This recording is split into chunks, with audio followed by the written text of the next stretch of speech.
Potato, potato, potato. Hello! Welcome everyone. We're here. I'm Chuck Van. This is Ellstacker Adventures, and we've decided to do a podcast. This is a podcast that actually the first podcast that we're doing on, I think, official podcast on the DWCP channel. So welcome to the DWCP channel. And so Ellstacker is in Australia at the moment, and as you can see, we're kind of in my office, and we decided to sit down and just talk about a bunch of different things, put it out there, and hopefully you guys learn something from it. I apologize in advance if there's any issues with like the production quality or the audio, but this is meant to be a pretty casual thing. We're literally just both sitting here in sweatpants and having a chat. So sit back, relax. Hope you guys enjoy. But Ellstacker, we've got the DWCP, right? We're on the DWCP channel. We hope that people have come and watched this video like from our channels that we've sent them to, or they've seen it pop up. What actually is the DWCP? Yo, Chuck. Welcome, Ellstacker Adventures. Hello, I'm Elliot. And the DWCP, that's kind of a funny question because it was like the most unknown random thing on YouTube that we kept. Chuck. Keep going. So we kept joking about it, and nobody really knew what we were talking about. We'd see all the homies and the friends in the comment sections of YouTube all the time, and we'd be like, hashtag DWCP. And what it actually stands for is DWCP Camber Podcast, the DWCP. And it's just a group of all of us random people that love snowboarding and love snowboard YouTubing, I think. Pretty much, yeah. That's what it is. Just a bunch of fans of the snowboard YouTubers and people that are hyped on snowboarding, and we're actually a pretty big community now. So it was a bit of a mystery and the worst kept secret on YouTube for a while. And we just thought it was fun. It was always called the DWCP Camber Podcast, and how it got that name is a whole other story for a different podcast. But yeah, we thought it would be cool if we actually did a podcast. So here we are. Yeah, it's actually been a long time, and for some reason, nobody ever did a podcast, but it was supposed to be a podcast. It was talked about for a while. I think we even did a couple of test ones. I think the issue is that there's different members of the DWCP from like all over the world, so it's kind of hard to get everyone together, and time zones are different, and we need to use streaming technology and stuff. So we thought it'd be good while two of us were here together to just sit down and have a chat. So firstly, I guess a little bit about us then. So while we're talking, Ellstacker, tell me about who are you? What do you do normally? Yeah, I guess we'll start from the beginning. I'm Elliot, and then Ellstacker Adventures on YouTube and social media platforms. I am a potato from Idaho. Definitely represent the potatoes hardcore. All about it. It's the weird thing about Idaho. And what do I do for work? I'm a house painter. Paint houses inside, outside. Yeah. What about you, Chuck? What do you do? Well, who are you? I am Chuck Van, which is kind of a nickname. My real name, not many people know, is like Charles Van Vliet. But like all of my friends for years have just called me Chuck, and that name is stuck. And I thought that the really weird Dutch name that no one can spell or pronounce didn't need to be on my YouTube or social media, so I just became Chuck Van. And I'm from Newcastle, Australia, which is where we're recording this live stream now. And I teach people how to drive. That's what I do for for a job, my main hustle, and a couple of other things on the side. So that's kind of me. We're both very keenly into snowboarding, and now that everyone kind of knows a little bit about us, so how did you get into snowboarding, Ellstacker? Oh, this will be a fun conversation. How did the stacker get into snowboarding? We got to rewind quite a ways back now. We've snowboarded a lot of days. We've snowboarded a good bit of fun destinations, even. Mm, I think I started snowboarding maybe 7 years ago now. Maybe it's sneaking up on 8 years this year ish, somewhere around there. So, my family, they snowboard. My cousin Jezreel, what's up, Cuzzy Juzzy? And his brother Jeremy. There was this random charity drive where if you go and get like canned food and bring it to them, they'll give you like free day passes to a ski resort called Tamarack, which is in McCall, Idaho. So we all went and did that. We gathered up a bunch of food. There's a bunch of us. It was my brother, Tim, aka Tundra Tim. woo-hoo-hoo! Go the Tundra Tim. Yeah. I feel like we need a bell or something. Just pop up the little bell from the top of Thredbo. He's got the bell. Tundra Tim. This actually is the pun bell. Dude, this is great. We're at Chuck Van's house out here in Australia, like you said earlier, and I had no idea that there was the perfect bell right there. So yeah, I don't even remember who was all there. I think it was our old homie Raymond, Juz, Jeremy, me, and Tim, and we all got free tickets to Tamarack and decided to drive 2.5 hours, 3 hours away to go try and learn snowboarding. So that's kind of the beginning of how I got into snowboarding. Had any of you guys snowboarded before? Our cousins were really good at snowboarding. They grew up kind of doing it, so they were already pretty good, and they wanted to teach us, and it was such an awkward, rough experience. Also, homie Brad was there. You can't forget that guy. I forgot that Brad came with the trip. He rips on a snowboard. My best friend. So yeah, you guys have probably seen him in a couple videos. Hmm. What about the Chuck though? That's how you started.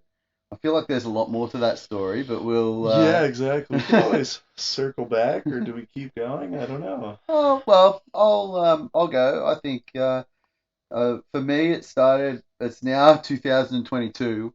For me it started way back in 2006. So do the math on how many years ago that was. Yeah, I had never snowboarded. I had gone a bunch like when I was really young, like under 10. I'd done a good bit of years, like actually, and keep this on the down low, as a skier. My dad was mad into skiing. He loved it, and he used to take me down. And I remember looking at the snowboarders on the hill, and I thought it looked like so cool. And I asked if I could go snowboarding. And Dad always said, "Next time, son. Next time we go to the snow, you can snowboard." And then inevitably the next year would come, and he would tell me again, "Next year, son." So it never actually. My dad was a smart ass like that. But it never actually came around until a bunch of my friends, they wanted to go. It was 2006. A few people that you would have seen around here and around the channels. So we had Twinny and Swanny Dawson. So they were on the trip. My mate Scotty, who was in one of my really early videos, and the a few of my mate Eddie, who you met. And actually, I don't know if he's been in any videos, but No. he's quite the character, that guy.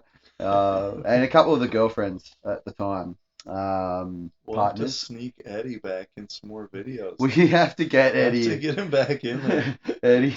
You guys I don't need know. to see Eddie. I don't know if the world's ready for that. But, in any case, we went to Thredbo. So we got a trip Ooh. together, a bunch of us. We stayed in this like really tiny dorm room that Wait, your first time snowboarding was at Thredbo? it was, yeah. Oh boy. So if you guys don't know, Thredbo is kind of a gnarly, steep, windy ski resort. So kind of a crazy place to learn snowboarding for the first time. We started. I remember we hired or rented our gear, and we went to the Bunny Hill. We got like a group lesson, and I sucked at it so bad. Like I was really, really bad. And I'm not the fittest or most athletic guy. I'm a big guy, and I found it so difficult, like to even just stand up on the snowboard, much less make it go or stop. And my backside was in the snow like that whole week. My mate Scotty, he actually had plans to propose to his then girlfriend at the time on that trip, and in his mind he wanted to go like right up to the top of the mountain, but none of us were, definitely me, were not at that level. So I remember Was everybody kind of like a beginner snowboarder on the trip for there the was most part? there was a couple like Scotty, and the twins, Swanny and Twinny. They'd done it before. The other Eddie and the girls that were with us, they hadn't done it before. So, but basically everyone on this trip was better than me and picked it up way quicker. And I felt so bad about that because Scott wanted me to go to the top of the chairlift, because I was in his wedding party and his best man wasn't there. So I was like I had like this little bag. I was carrying the engagement ring Oh, dude. up the chairlift. First day? And First couple days? It's a super steep run to get down from there too, and I couldn't even really heel slide or even still the properly. first day? This is the first day. I could even do like floating leaf. I was stacking it on the chairlift. It wasn't a good scenario. But we got up to the top of the chairlift, and I gave the ring over. Scott got down on one knee and he proposed, and that was awesome. And shout out to Scott and Carly Richards. They've been married for a whole bunch of years now, have 2 kids, and it all started there. Well, it started many years before that. That's a different story, but that is that's such an interesting way to start snowboarding. It was so hectic. I remember like going down. There's a run which actually we didn't do, but there's a run called High Noon, and it's like super steep. And I remember just having the worst time trying to get to the bottom of the mountain. And then I spent the whole week just trying to do floating leaf. And I think I did. We had there for 5 days, and on the very last day, I managed to do my first toe side turn. Did you? Yeah. That's an interesting topic of conversation for me, dude. The learning of snowboarding and then doing your first toe side turn. Because I swear, like all the way back in the beginning, I was so bad at snowboarding. And for some reason, I wanted to learn. I don't know why, because it was so tough. And I didn't really do toe side turns for, I swear, like. Well, it kind of rolls into another question that I know that was on our list. And if you're wondering why, for those of you who are, well, let's face it, most of the people are going to be watching this on YouTube, but And I don't know if it's ever going to be on any other platforms, but maybe you've got it on and you're listening in the car or something. We're constantly looking at these little green sheets of paper. We literally sat down like at the beginning of this and kind of jotted down a bunch of things that we might want to talk about. But one of the things on our list was like how and why you got into snowboarding, and I think this kind of dovetails into this. Yeah, I don't know. It's just when it finally clicks for you, it turns into like your most favorite thing, I think. There's something like so freeing about it, so nice that you could just choose to go wherever you want. You start at the top of the mountain and you just go. But yeah, I didn't do toe side turns, I swear, for like 2 years maybe, like probably not an exaggeration. 2 years. I literally boycotted doing toe side, and I would do like switch heel side. I'd go one way I would just traverse like the whole mountain, going left. Going left was my favorite.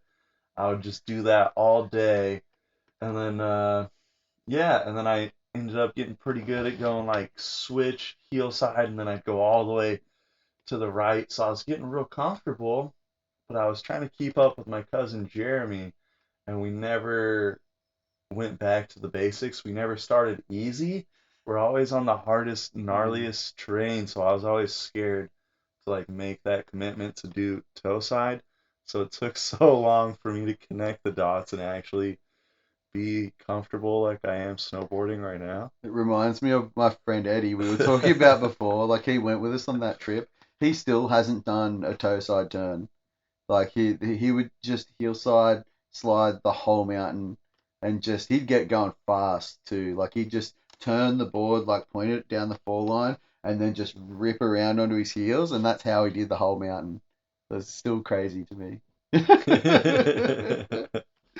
um Exactly, though. I've got a similar thing. Like, I sucked so bad in that first week that, like, I actually didn't do it for a long time after that. It was almost like 10 years later that I went snowboarding again.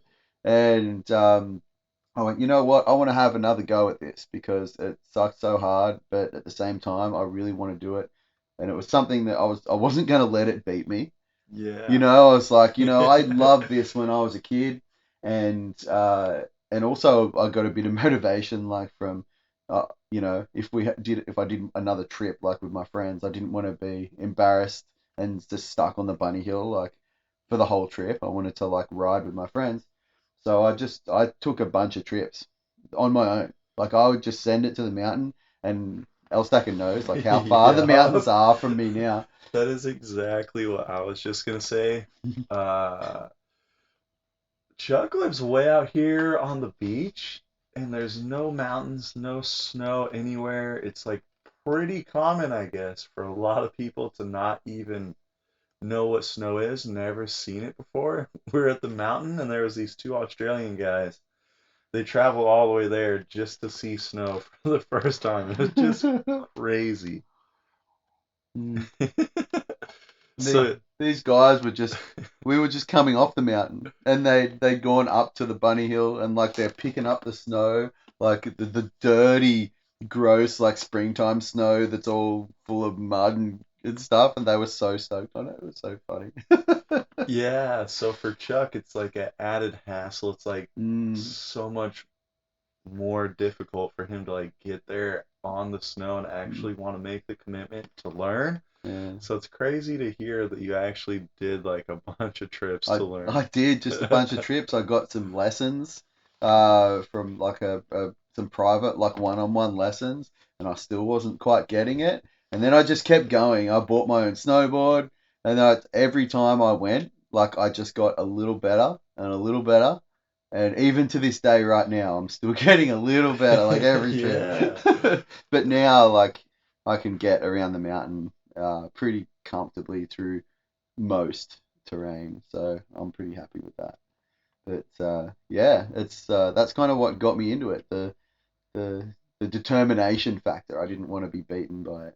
And once, like similar to what you said, when you start doing it and you start getting like the basics, it just becomes like the most fun thing in the world, almost. Yeah, it's like definitely one of my most favorite things. There's something so exciting about it. I have the same story as Chuck. I snowboarded and then I knew I wanted to snowboard way more. So I did those first two Tamarack days back to back, I think. I went up one day and then drove all the way back home, and then we went up the next day, I think. And for some reason I started liking it, and right after that it happened that Bogus Basin was having a season pass sale, and I was like, I need to get more days on snow. I need to learn. So I bought the season pass. The whole season pass? Yeah, yeah, just committed to the whole season pass, and it was the last 6 days of the season or something. Oh, wow. So somehow, when you buy the season pass to Bogus, you get to ride the end of the season and the whole next season. So I literally went up to Bogus and snowboarded every day until the season closed. And by day 6, I kind of could not crash anymore, and I was feeling a tiny bit comfortable with it. Yeah. But it was way closer for me because Bogus is like maybe 45 minutes away. So So close. yeah. So jealous. So let's pivot the conversation a little bit. And I want to talk about. So that's how we started snowboarding together. I want to talk about how we started snowboarding together.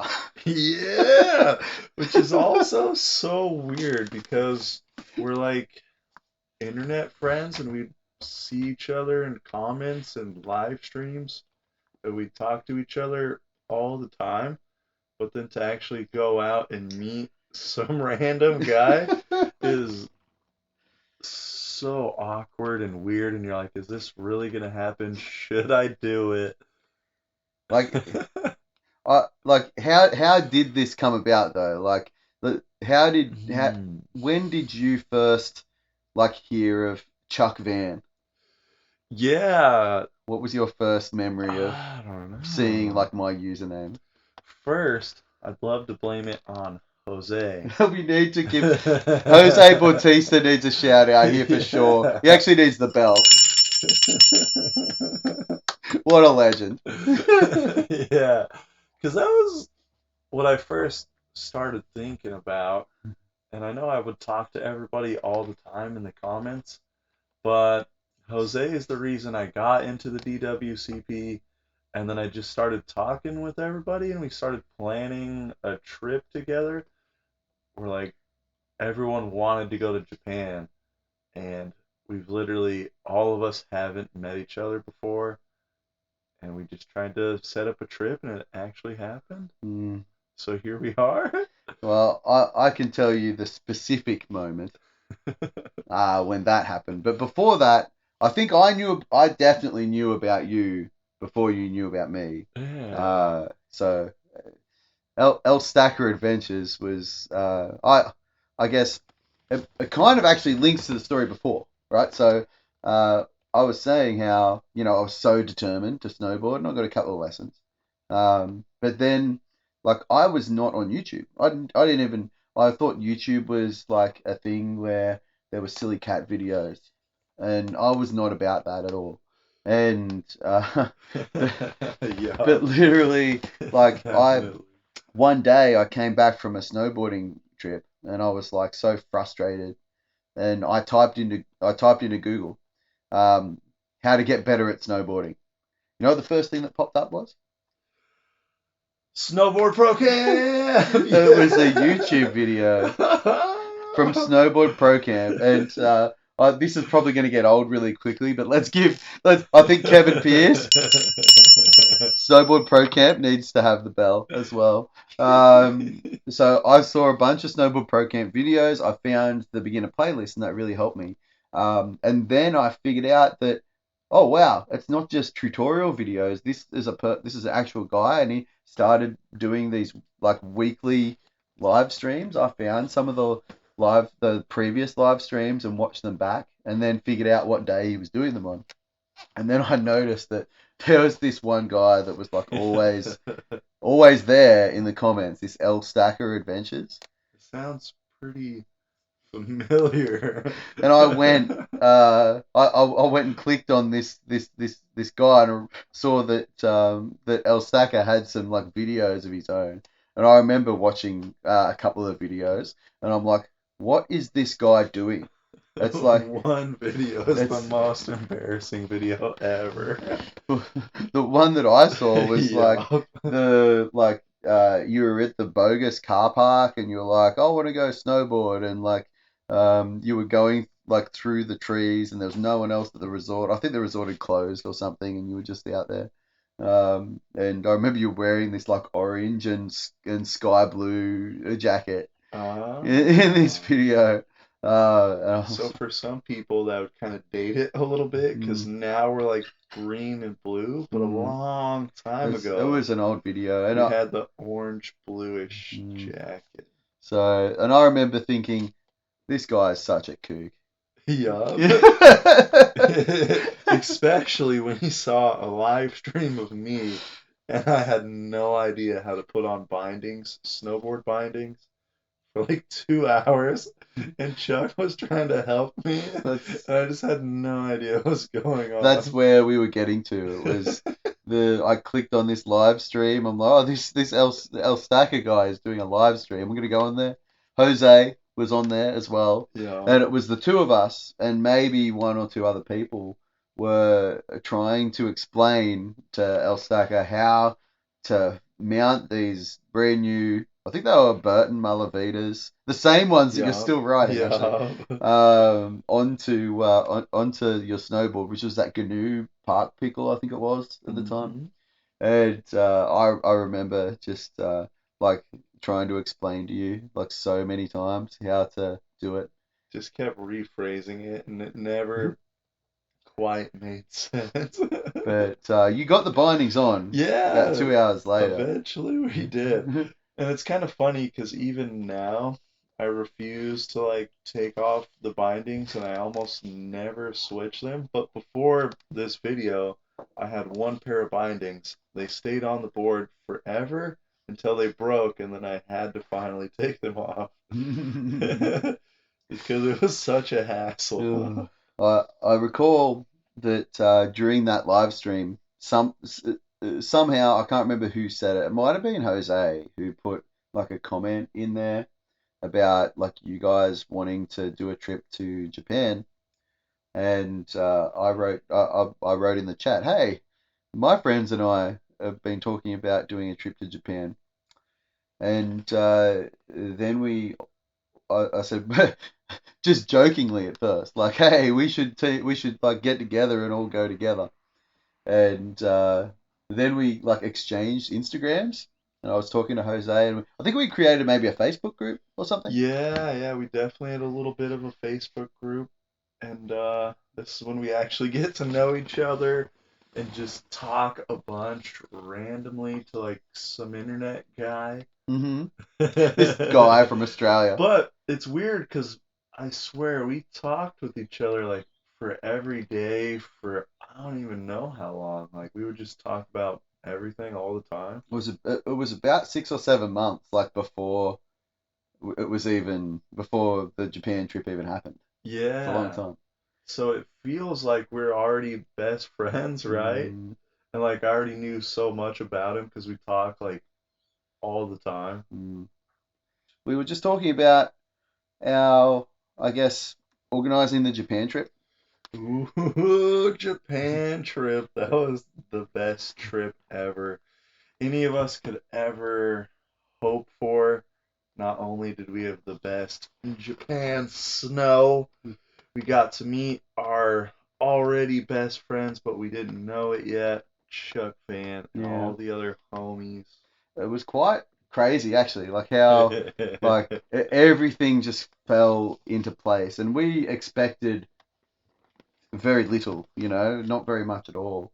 And it was funny because just the three of us, yourself, myself, Jose, we've been talking for a long time. And I remember Jose, he actually like wanted to video chat me. to make sure that I was a real Oh, person. did he video chat you? Yeah, legit. I was actually in Jindabyne about to go to the snow at the time. I remember it was really raining that day. But I yeah. don't know if I ever video Mm, chatted Jose before I met mm, Jose. We're all in different spots, by the way. Jose's way over on the East Coast mm, in New York. I'm all the way on the other side of the map mm.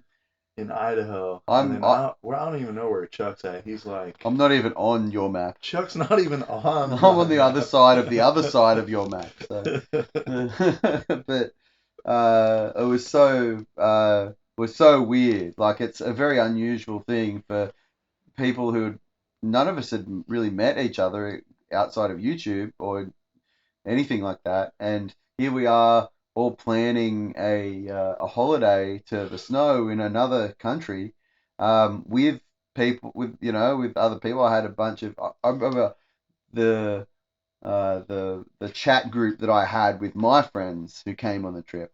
I remember putting a post in there. I said, "Okay, guys, you guys still keen on going to Japan? Here's the deal. I've been speaking with these two guys who I met on YouTube.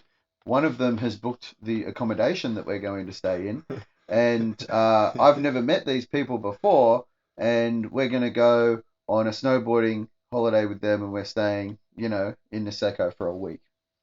Um, and that's not a normal thing. Not even a little bit. You're like, are you sure he actually has a place for us to stay if we Yeah, go all the way to we Japan? weren't sure, like until the point where like we actually arrived there and like the booking existed, and because we got there first. Yeah, these guys are well rested, relaxed, and happy. They're already settled in. They've been in Japan for like 2 or 3 It'd days been one already. day. We flew in the day One day before. ish. Mm, And then a bonus like half day then mm. or so. Yeah, we stayed for a bit after as well. We went back to Tokyo, but that's a whole other thing. Okay. I just think it's like wild that it's just people don't do that. It's like I know your family had questions. Yeah, because I was we were planning this trip, right? And I told him I was like, yeah, some guy in New York, he wants to go to Japan with me. And he said if I fly to New York, we could go to Japan together. And which makes sense because there's no international like airport in Boise. Yeah. Idaho's pretty small, so you'd have to go somewhere else to go overseas anyways. And my whole family was like, "Are you sure? Like, that's kind of weird. Do you know this guy? How do you know him?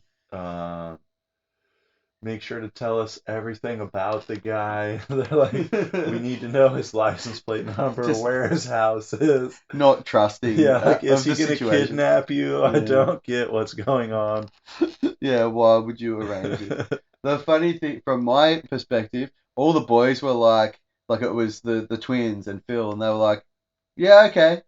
Yeah, They were just yeah. just trusting me. Yeah. But it all came out really good, and like if you guys want to see how that all went down, there's the videos on my YouTube channel that kind of show the journey and us at the actual moment that we met. But not only did when we met, we all come through the door, like we instantly all just clicked and became friends really, really quickly. Yeah, because we talked a lot and we're already friends, and Jose may have had a bottle of alcohol that just got us going. And we went out. We had the hottest ramen ever. Well, I had the hottest ramen. Yeah, had a nice group dinner, and there was a lot of us. It was like me, Jose, and Ruby, and then like Chuck and all of his friends. So there's like a huge group of us. There were some other people that came and went throughout the trip too. Some of Jose's buddies and whatnot. Yeah, And even more people came to stay with us.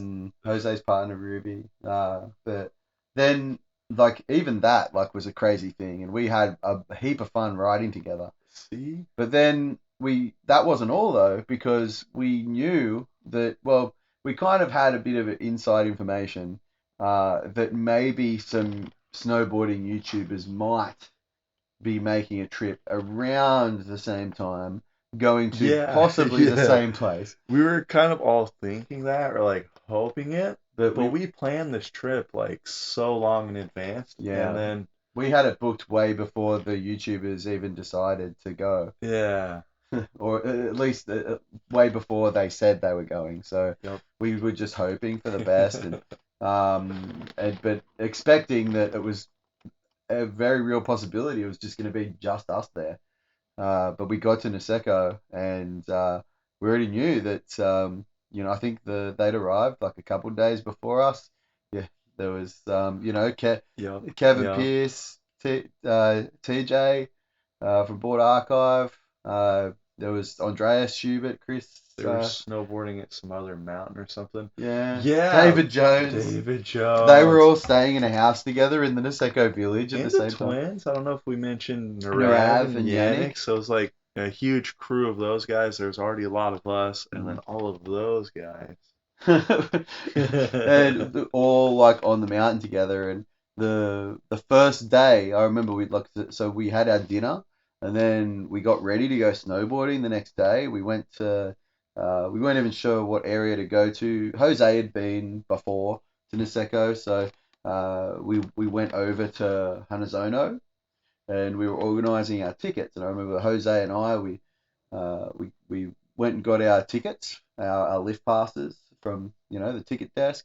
We went to walk outside the main building, and I'll never forget, the automatic doors opened, and here's this really tall guy in wearing all yellow. Oh yeah, the mustard and ketchup outfits. It was Kevin from Snowboard Pro Camp, like right in front of us, and I had the biggest like fanboy, just like, oh, I didn't know, what to say or what to do, and then they literally all came in, and we all kind of met. The hugest group of us just hogging up the whole like intersection to go get your tickets. It was so crazy. And then like they invited us up to go for a run with them, and it was just chaos after that. We ran into them a couple times after that, like throughout the week, but it's not like we were riding with them every day. Yeah, and I don't know how to describe that because at least for me, I am like the biggest super fan of every snowboard YouTuber ever. So to meet someone that famous randomly just in Japan and to get to meet all of them was the craziest like dream experience you could ever But you know what imagine. what was even crazier though? I think they were even more excited to meet you. Yeah, everyone somehow recognized me. This guy's like was the biggest supporter, like in all of the comment sections, in every live stream, and like legit, it was just so like heartwarming to see, like David Jones's face just lit up. It's Ellstacker. And Kevin was Yeah. like, yo,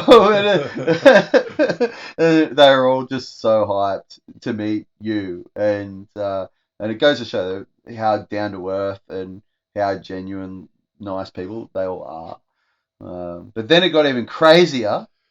Yeah, the whole story just keeps going. With the Oh At man. the end of the first day, we went back to the hotel, and Ellstacker, you didn't know this at the time, but Oh, dude. Jose was messaging with And another YouTuber that a whole time. little so sorry. A little side note is traveling that far and snowboarding is like so much. 'Cause I'm already jet lagged, different time zones, so tired, and then we snowboarded like for so long, All day. and we get back to the house and I'm just done. Like I go find the couch and I just instantly go to sleep. And then Chuck continues with the story. Yeah. So at this point, I knew throughout the day that Jose had been messaging Casey Willax on Instagram, because Casey and Brian Daly were on their way, the Overstoker himself. Bow, bow, bow, bow. I'm Yeah. wearing I'm wearing the guy's sweater right now. Yeah, literally. And then we got the Snowboard Pro Camp beanie on top of the head. And So, avocado socks. What is Chuck wearing? well, if we're doing shout-outs, we've got the Avo apparel, like t-shirt going on right here. And we've got the Board Archive 5-panel. Shout out to the boys.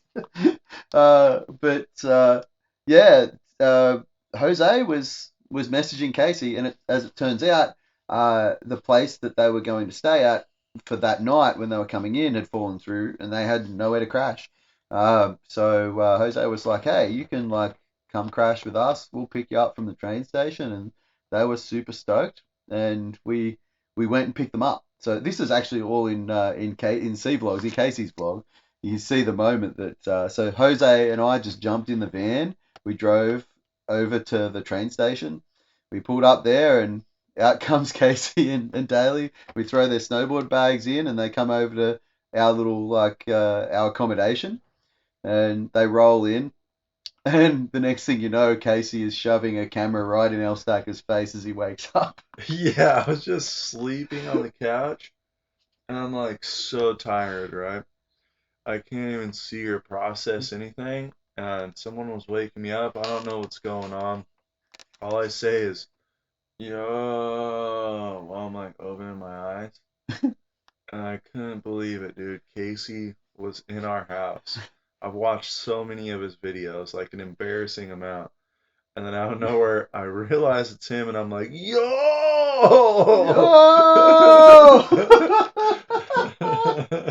That was so good.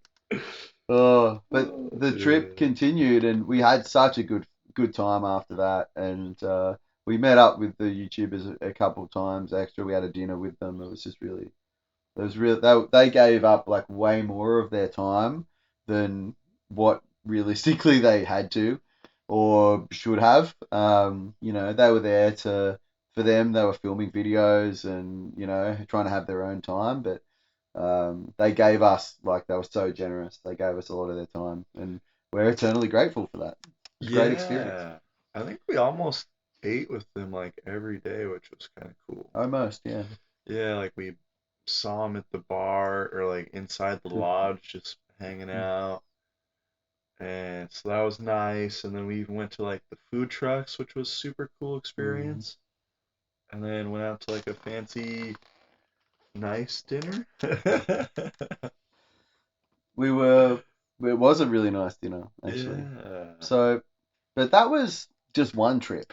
See, and that was our first experience. Everything worked out great. And then all of a sudden it's not so weird anymore. So we all decided to just do it again and just kept it going. We kept talking to each other for sure. Yeah. And we were a lot closer. But I want to just pivot away from the trips for a second. We're going to come back to that. But what I would like to know, I have a story about this. But I would like to know, going back to the DWCP, right? The Dweck Camber podcast, this secret, not so secret group of just people that are really stoked on snowboarding and the YouTubers in general. How did you gain entry to this group? Yeah. Which one of us was in there first? Dude, I swear you were in there first. And Jose was in there first for sure. Jose was in there before me for sure. I have a story relating to that. But how did you get in there? I don't know. I think everyone just kept seeing me maybe. Like, there was a couple, it was like real small when we first started getting into it, right? It was like, how many people were in there? Like maybe 5, maybe ish. I didn't even know who they were. And I started talking with Jose and we're like planning stuff, and he's like, hey, do you want to be in the DWCP? And he was like kind of telling me what it was or something. And I was like, sure. So then randomly I get added to this thing of people that I've like heard about or like thought about kind of. And then all of a sudden the messages start coming in. We got this person and that person, and we're all in there talking. and then it just became like a fun joke. We just kept messing with everybody in the comment sections all the time. Just DWCP, but then it was like, just dropping like hashtags, like yeah, hashtag DWCP, and then yeah. there's all these people in the comments that are like, "What is DWCP? What does that mean? Why do you keep saying it?" And like, and everyone was like really curious about it for a while, and all. Then we created like a DWCP YouTube to just so that we could make comments in live chats and stuff, Yeah. which is what this is going out on now. We've always been talking about we should actually put some content on that channel. uh, So I think, yeah, I think that's how I kind of got into it. But it's kind of like parameters. You gotta like love snowboarding or skiing, of yeah. course. You gotta watch like at least some snowboard YouTubers, Mm, and then you gotta, the biggest part, you gotta know somebody, mm, because you can't just join on your own. People aren't letting people in, and you actually have to like, you gotta want it, you know? mm, Everyone that's in the group has such a love for like all of the snowboard YouTubers and snowboarding in general. mm. So yeah, do you have anything to add? Like, Yeah, like I think it's got to a point now where like the cat's out of the bag and everyone kind of knows like what the DWCP is. It's not a secret, and it's one of those things that I sometimes get people like, oh, what's the DWCP? Can I just join? And and Chuck tells them no. I Sorry, I kind we're of all full. I'm up on the criteria a bit more, I think, than some. But having said that, I believe that it's at the point where it's as big as it can get in the form that it is, and it's literally just at the moment a Facebook messenger group that's literally pinging all day, all night, all the time. And he's not kidding. It's like a lot. We're So, from all different time zones. mm. What are the time zones, kind of, Chuck? So you've got basically like you've got Australia, and you've got Europe, and then you've got a couple of different time zones in kind of the USA and Canada. But basically, there's kind of three main time zones, and one of them is always awake because of the way that the world revolves. So there's always some kind of conversation going on. Or there'll be times where it's just quiet for a long time. And it's funny at the moment because it's the southern hemisphere winter. It's mainly posts from Australian people. Yup, yup. Uh, All of us trying to make everyone from the States jealous or everywhere else. mm, Because we're out here snowboarding, reverse season. It's mm, all super hot and summery back home. yeah. I mean, my personal opinion, and I think that it's not for me to decide. It's for like the DWCP as a group, but I feel like it's gotten in its current form as big as it can, and that I feel like there needs to be some kind of platform for the community that are so stoked on the snowboarding and snowboarding YouTubers, but aren't like at the professional, like, you know, not necessarily including the Olympic stuff and all of that. That this community that keeps the YouTube side of it going. I feel like there needs to be a platform where people can connect. I don't know if the DWCP in its current form is the best way to do that. I feel like it could be like a Discord server or it could be a Facebook group or something. I don't know, but someone needs to want to administrate that. Yeah, yeah, something a little more. I know A there's little more inclusive, I think, would be great. a couple of posts going out here and there on Instagram. You'll see the DWCP in the YouTube section a little bit, and we did do like a video or two little intro videos on the podcast. But yeah, something more would be nice. We did just add a new member to the DWCP, which was exciting. Mm. The newest member, Luke Hayes. Shout out Luke Hayes. Another Australian guy. We got to snowboard with him for days now, and it was so cool. There's plenty of Australian people in there now, for sure. I'm stoked on that. But yeah, no, I think that answers the question. The DWCP, just a hyped group of people that want to see and support.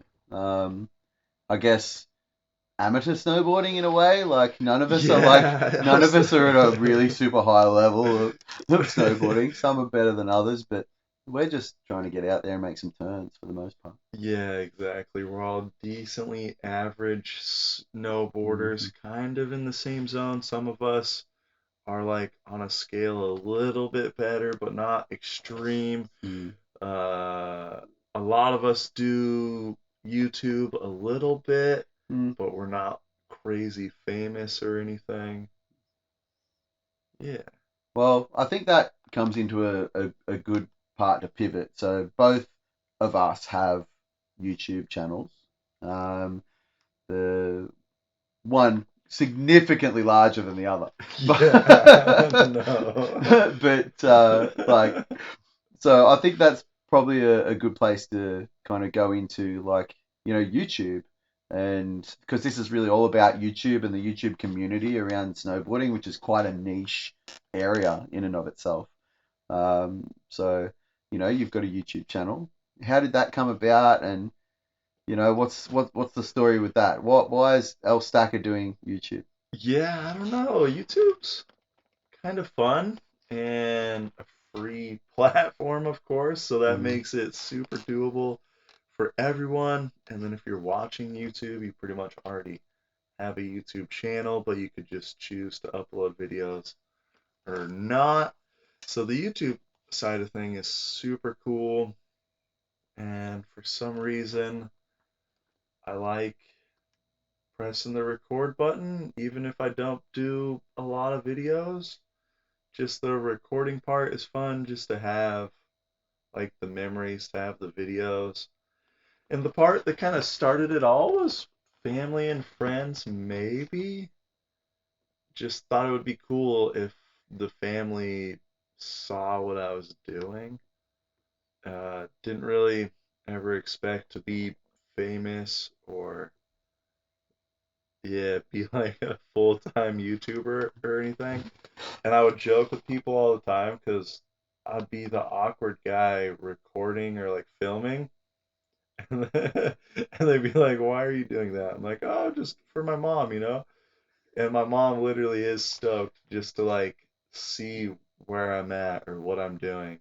Especially because a lot of my family, a lot of my friends, they don't snowboard or they don't do all these other activities. So for them and for everyone else to get to see the videos, I just thought it was a pretty cool experience to share. mm. Yeah.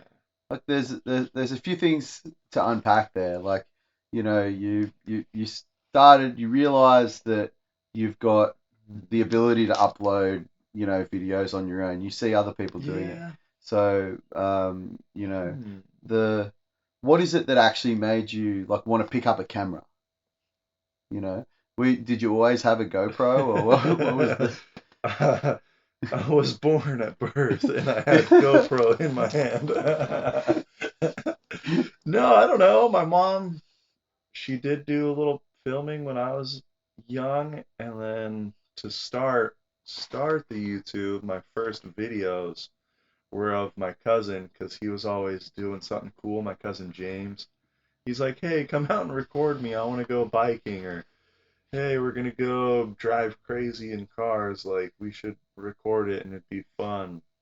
And then we knew YouTube was kind of a thing, so we just posted a few nothing stupid videos on YouTube and then waited so many years to do any more videos. Like, YouTube just sat there for so long. And I was recording a bunch of ridiculous. I don't know if anyone's ever heard of the app Marco Polo, but it's like Snapchat but for videos. So it's this dumb little app that you just take whatever video you want and send it to all your family and friends. And I thought that was cool because I'm over here and I'm doing this, jumping off a bridge or swimming or snowboarding. And I'm like, yo, my cousin Charlie in Washington, check this out, dude. We're out on the snow. And then he sends me a video back. He's like, dude, I'm at the lake. We're boating. What's up? And so I got like kind of annoying with that, to where my family probably had too much. I was sending them ridiculous, crazy videos all the time. And so where I got back into YouTube, I'd You have to, loved making videos, but you needed an outlet, an yeah, appropriate needed the platform. needed the YouTube part for sure.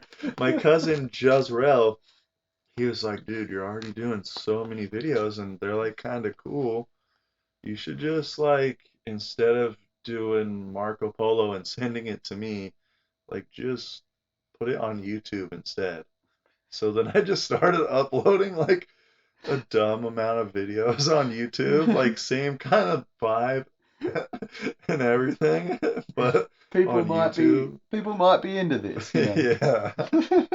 And it was just of like anything. I'm like eating, swimming, dirt biking, like pranking people, just being dumb. I don't know, just everywhere. Because like you always have your phone with Mhm. you, and you can just like record these little videos. And I guess it evolved over the course of you uploading more and more videos. Yeah, slowly got a little better, slowly started taking it serious, and then I kind of wanted to commit to like one video a week and one live stream a week, and I was like, if I do that forever, maybe I could reach the requirements to be monetized on YouTube. So we did that like consistently for 2 years, and it finally happened. Like after all of that, I actually got monetized on YouTube, and I was like, yay, I was so happy. I remember you being so stoked because that was the goal for so long when you Yeah, thought like it yeah, was you were so far away from it and exactly. When you think about it, or like when anybody thinks about it, to reach monetization is like impossible or just ridiculous. You have to have 1,000 subscribers, which is like, who's 1,000 people that want to watch me eat breakfast Mm. or me like talk to you or me snowboard averagely and doing nothing super cool. So it's like, how do I get 1,000 people to do that? And then on top of that, they have to watch it for 4,000 hours, and it's Mm. like, who's gonna do that? I don't know. People are hyped, but and particularly people want to see, which I think is it's kind of crazy to me too, but it's a whole community thing. It's a vibe. So, Chuck, you heard my long, interesting story of how I got into YouTube, but the people need to know, how did Chuck kind of get into YouTube?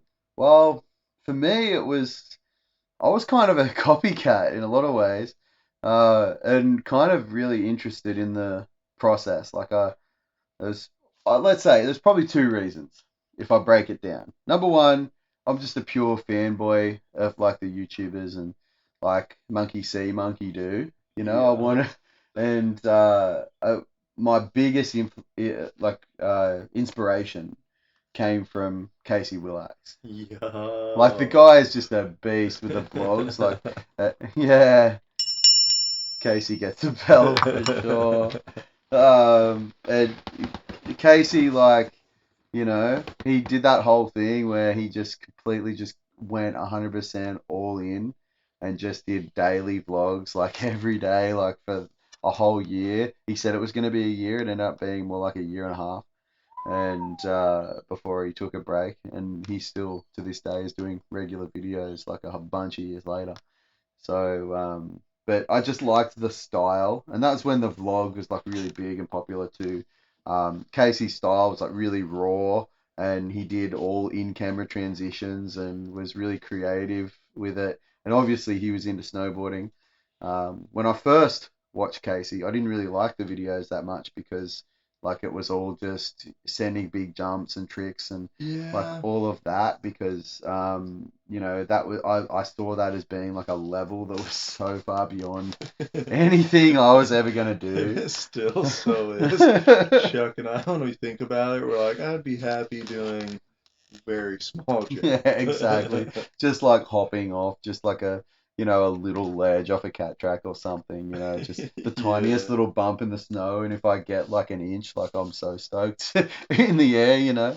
But but I really loved like everything else around. It was like you would watch a Kevin video, like an SPC or like a board archive video, and they're just so tightly structured. Oh yeah, that's what I was thinking of. And Yeah. I was seeing like videos like that Well, and thinking that is so unachievable for me. And if I wanted to make a video, like the whole process of putting together a video as an art form was interesting to me.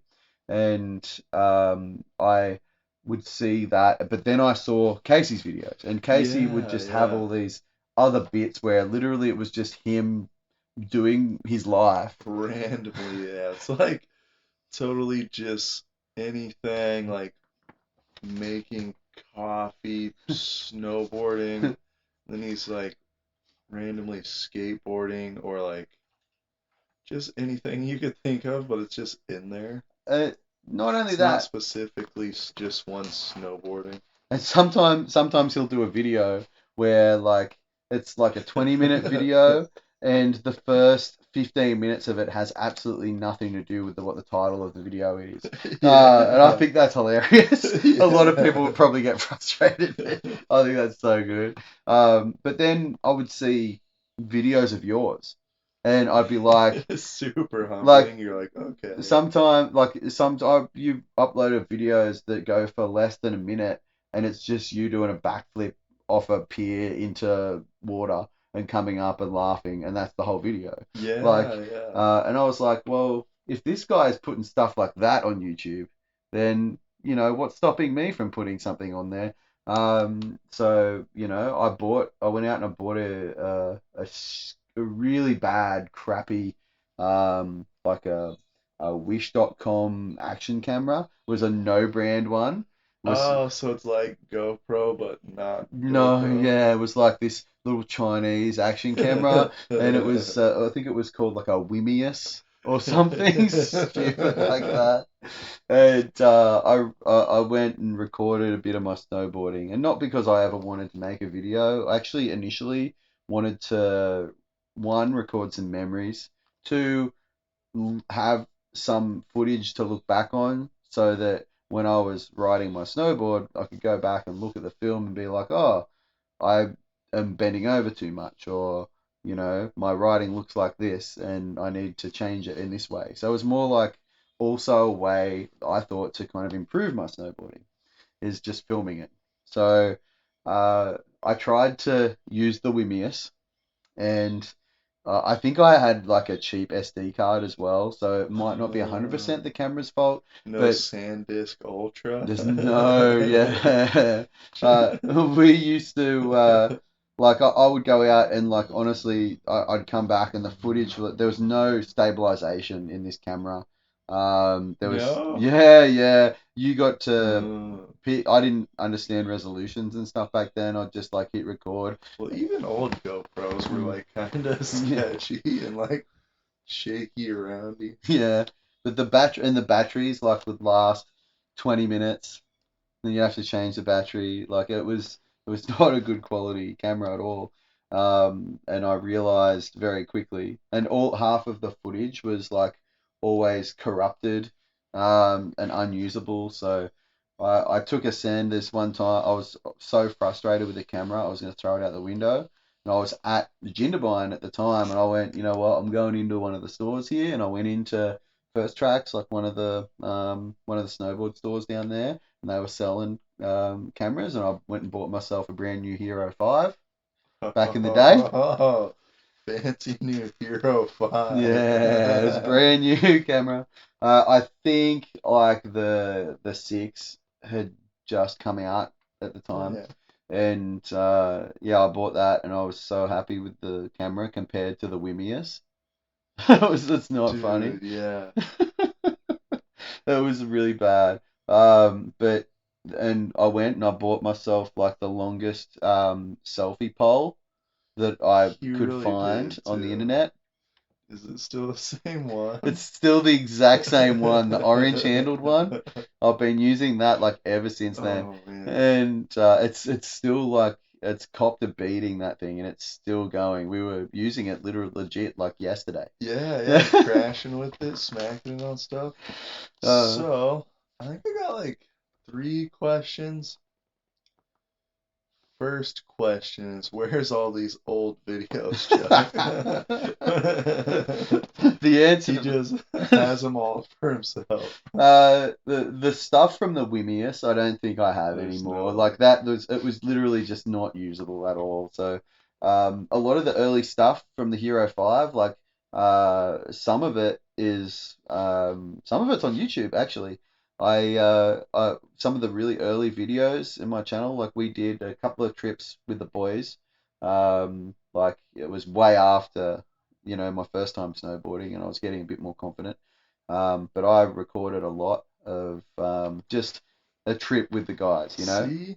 And that was like my next question. Didn't you like film like every day of snowboarding for Pretty, like a long time? yeah. So, uh, like we could do a whole podcast on my whole like, when I, how I really got better at snowboarding and the time that I spent and how I had the time to spend it. But I would say that I did a lot of snowboarding back in 2019, like a lot. I think I clocked 62 days that year, Whew, and that's a lot of days. yeah, and pretty much every day. There might have been one or two out of that 60 that I did not take the camera with me, and I was always like recording everything. Which I look back on that now and think that's nuts. But I It recorded is though, 'cause that's so a much. lot. And where are all those clips? They're actually sitting Where are they're they? actually sitting in a couple of hard drives just behind me. It's still there, and I do have the intention of going back. And I've I've like got like 4 or 5 different like uh HDDs of varying sizes. All in all, I reckon I've probably got about 10 terabytes Oh, worth of footage that because I've never deleted dude, anything. if there's anybody that doesn't know, that's a really extreme amount, like a lot. Uh, and the videos, like I'm constantly, people are always into me about like, you need to get these videos out, and I Chuck call it, does a video and then it says to be continued, and then it's never continued forever. yeah. And I'm getting to all those videos, and I call it the Chuck Hive, like Mm, all of the old videos, and I want to go through a lot of the footage is not good, and it's like some of it is shot in like 1080 and like at weird frame rates and stuff and different points of view that while I was learning how to actually film myself, and it's gotten way better over the yeah, course of yeah. time. Like snowboarding and holding the camera is like a totally different art form, like kind of hard Hmm. for sure. Like your arm gets worn out. You're trying to like not smack the camera on stuff, and it throws you weirdly off balance, Well, kinda, and like you're distracted because you have the camera mm, with you. not only do you need to concentrate on just your riding, Yeah, which is like hard enough. you're also thinking about where is the camera pointing? Am I in the shot, or is the thing I'm trying to film in the shot? Oh my God, my arm is hurting.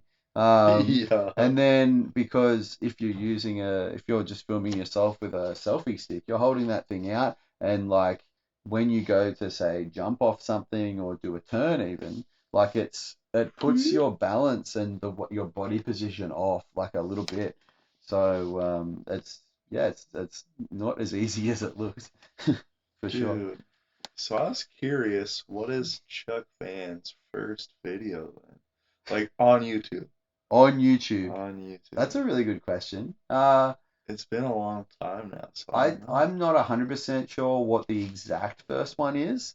I can tell you. Well, I can tell you the first one. So this is it's I it's think I remember my it's first it's technically on YouTube, but it's a private video that no one can see one. at the moment. Hey. By request from people that were in it. But yeah, I bought the Hero 5 and I took it to a friend's house on Australia Day. And Australia Day is a public holiday here Woohoo! in Party Australia. day for It's a bit of a Australians. controversial one at the moment, but How do um, they get their own day? but These Australians get Australia Day. but on Australia Day, on this particular Australia Day, some friends and some friends of mine went over to another friend's house, and it was really hot because Australia Day is in January, and usually that's like summer here. Super cold where I live Yeah, back in yeah, Idaho. it's super hot in Australia. And we went to this guy's got a pool, and we were hanging out by the pool, and we were having a few drinks as well, and we were just, I recorded a bunch of the day, and I made that into an edit, and that was the first video that I made with Premiere Pro, and I tried to figure out how to do it. And every video I made after that, I've learnt new parts of how to edit videos and got better at doing it. And so I guess the overall answer to the question, why did I start YouTube? One, it was to like look at my snowboarding and get better at doing that. Two, was because I like the art form of making videos, and for me, it's not about getting a certain amount of views or anything. I want to get better at making videos, and at the same time, I want to have some memories to look back on, like when I'm 60, Yeah, 80. there is something to that. I can look back and see the stuff that I was doing now, and have a bit of a record there that's in posterity forever. But I think nowadays, like if you were to ask me, like, what is the goal of my YouTube channel? So I've got some weird videos on there. There's one literally that is all just about recording the GoPro voice commands. Like, Yup, yup, that's the most silly, best video everyone should watch. Because GoPro, for some reason, decided they wanted to have voice commands. mm, And Chuck, as we talked about earlier, he's recorded a lot of videos. mm, And so he used to start and stop videos with the GoPro voice commands. totally. That was fun. And and that left a bit of the end of each clip where it would be like GoPro stop recording, Yeah. or like one of the boys would blow by the camera and like Yeah. yell GoPro stop recording, and just to mess with me. So I edited all those into the video. If you want a silly video, that's a good one to watch. Uh, but yeah, the first video is really on the channel of me and the boys on a snowboard trip. It's just a bunch of random clips put together with music that was really ill-timed. And, there's a lots of weird effects in there, like someone doing like a flat box and then like just reversing it and going again for no reason. Just, Bring it back, Chuck. Bring it back. It was me just doing like playing around with effects in the editing software and stuff. Yeah. For a while, I would do the same thing. I would just choose something random and do something new in every video until I kind of learned all of it. Yeah. Oh my But gosh. overall, I think what I want the goal of my YouTube channel to be is I want people to look at it and be able to see that if you can do the thing that you enjoy, and for me it's snowboarding, and or making videos, but you don't have to be Casey Willax. Yeah, you don't have to be good at it. You don't have even to at all. be sending it. I don't ever want to be a pro snowboarder, and I'm really surprised that people like actually watch my videos and they put comments on there, and they seem to be really excited and interested in what I'm doing. That just blows my mind. I don't understand it. Yeah, because we're just us, We're just like a couple of random guys dudes. just putting stuff out there. And I wasn't always good at making videos. I'm still not good at making videos, in my opinion. But I want people to see that, for you to put it out there, if you're just out there doing S turns and that's what you love to do, then have at it. Yeah. You don't need to Yeah. be sending 60-foot jumps. You don't need to be doing 180s. You don't need to be doing, like everything that you see on YouTube. But you do what makes you happy and what makes you, Yeah. what is fun to you. And it's like so obtainable for new snowboarders to see Exactly. someone that sucks so bad Well, and like still doing videos for some reason. that's totally it. Like, people will watch people like, TJ from Yeah. Board Archive just totally just The do all these coolest lip things you've ever slides on seen. rails and do all these mad tricks and sending like these cat tracks and getting like mega air, sending these big jumps and then expect that they're gonna go strap on a snowboard for the first time and be able to do that.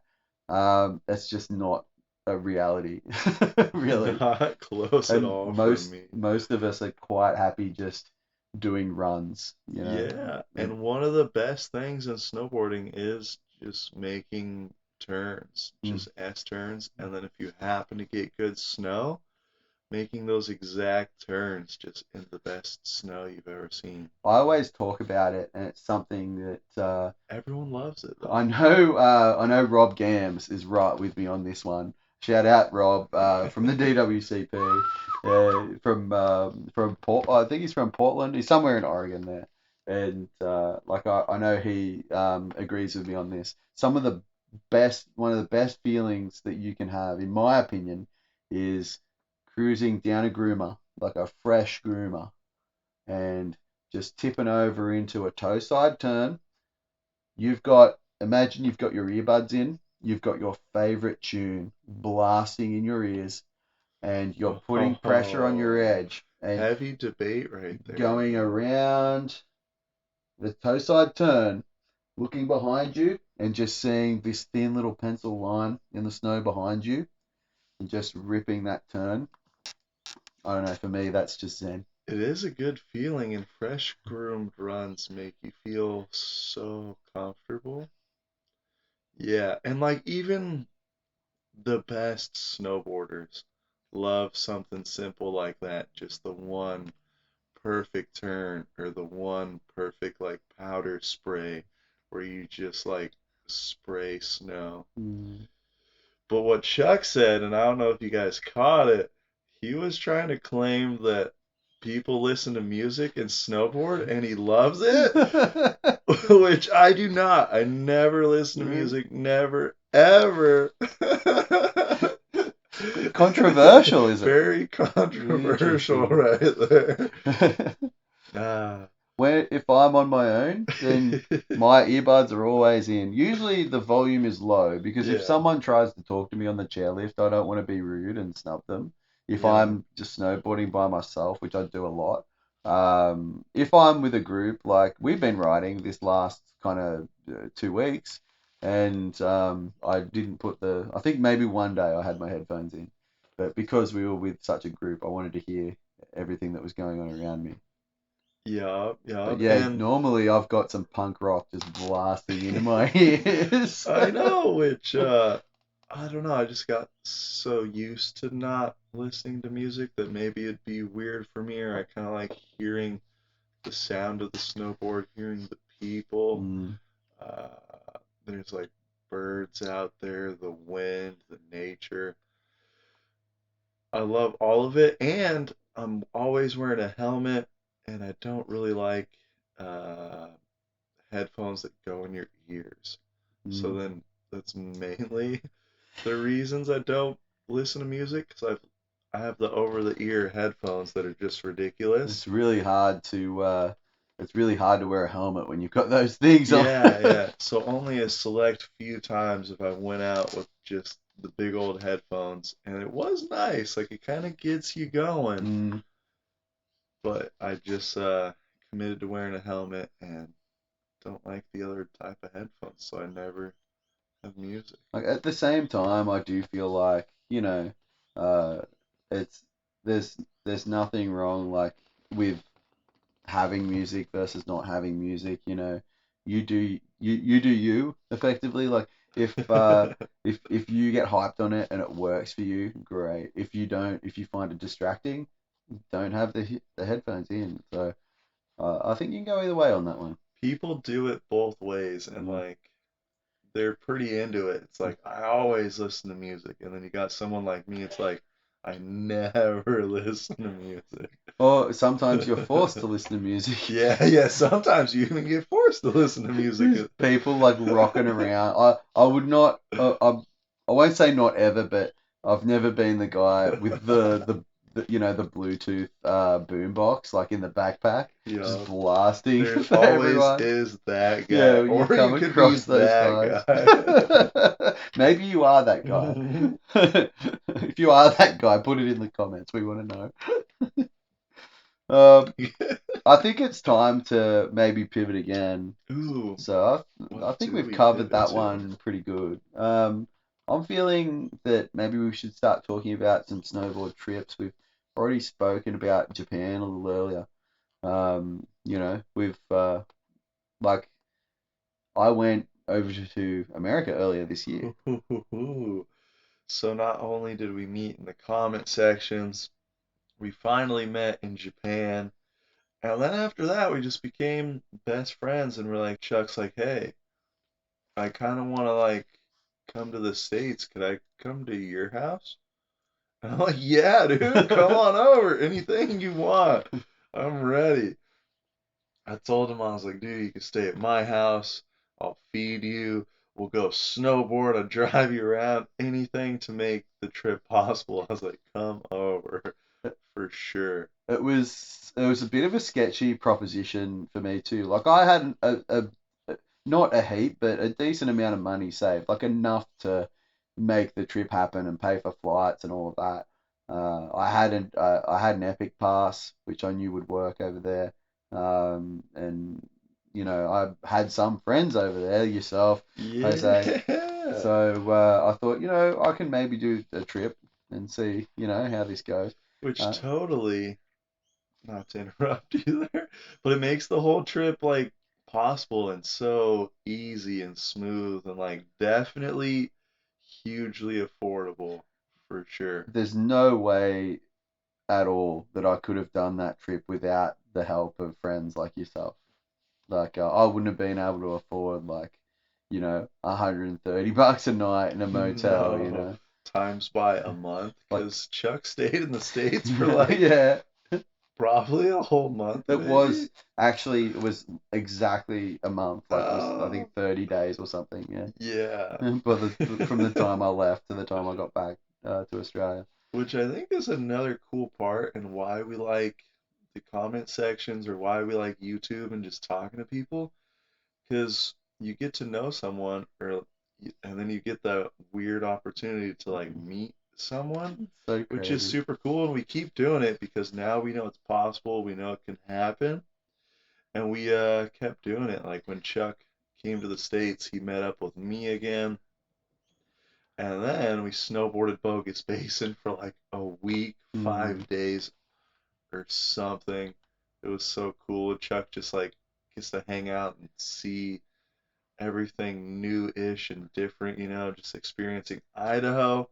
Was so good, man. Like there's I've seen a decent part of your world through your videos, Yeah. but to actually be there in person and see it and go to Bogus Basin, it was a very different experience, a really good one. And I'd been to the States before, like I'd Yeah. been for 3 weeks, I think, back in like 2015. So I knew a little bit about what to expect, but and you would know a little bit now being here. Like there's a lot of customary and cultural differences between Australia and America. Subtle differences for literally anything. Small stuff you could think of like plugins. Mm. Plugins are different. The water even is what different. even what we call a plug-in is different. They have names for Exactly. things. Have to translate or Chuck had to translate for me all the time because people would say something and I'm like, I don't get it. But that trip was amazing. It was almost not possible because, we obviously had the pandemic happen in there, and there was a lot of restrictions on travel, and I wasn't sure if that trip was going to happen at all. And Mm. one day I remember looking like Australia was talking about not opening their borders yet, but letting Australians travel abroad. And I looked at like what the restrictions were and what I would have had to do like to go over to America. The Swanny proves. Maybe we make No. that might be a cut, or it might be just a funny moment where Chuck and I Swanny are- is trying to sneak around and leave the house while we're filming this, Yeah. while we're recording. Dude, but yeah, and then we even met up with a good bit of people from the internet now. Like even on Chuck's trip to the States, we flew and randomly met another guy. Yeah. Bored through the pain, BTTP. Board through the pain.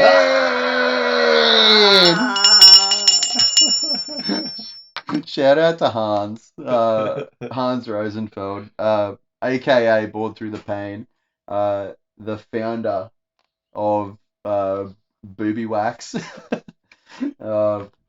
That meeting that guy was such an experience, and was quite weird actually how I got to know him. And Clap, clap, clap, clap. Board Through the pain. Yeah, back on Board Through the Pain.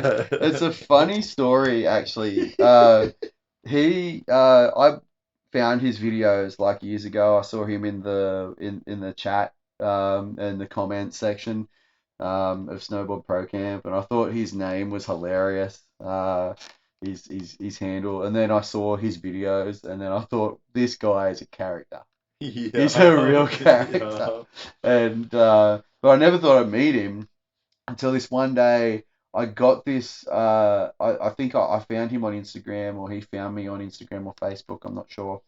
But I got this random message from him one day, and this is years before the trip, about a year, I'm thinking actually. And the message said, "Hey man, so I was wondering if I can ask you a favor." And I was like, go ahead, you can ask. Oh. So he needed Yeah. some parts, like for his bindings. He was doing like what he called a Franken binding, like a bit from maybe, I think it had bits from like Union, a bit from Burton, a bit from, a couple of different bindings, and he was building this binding set. And he needed some heel cups, these Union heel cups, which for some reason nowhere in the United States would sell. Didn't have any. There was one shop in Melbourne that had these heel cups that he wanted, but they would not ship the heel cups to the United States. Yeah. So I gave him my address. I said, "Cool, I'll help you out, man."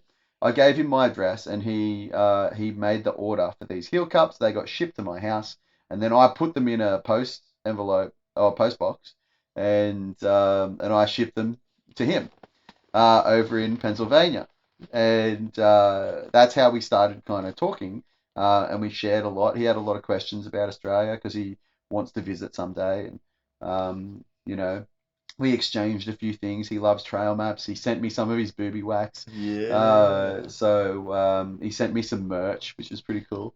And around the same time that I realized that, hey, me going to the States is possible, and like just after I messaged you, I sent a message to him, and I said, "Hey, if I happen to be coming to America, what are the chances of me coming to visit?" And that's how the conversation started, and we ended up actually doing it. It all happened. Quite literally. And then Chuck was like, "I don't know if you could come on the trip, but like, you want to go to Pennsylvania?" And I'm like, "I don't know. Maybe I'll tell you in a couple months." Hans was all about it, or something. He was like, Yeah, I was not in at all. I was like half in until the day we left. Really? Probably.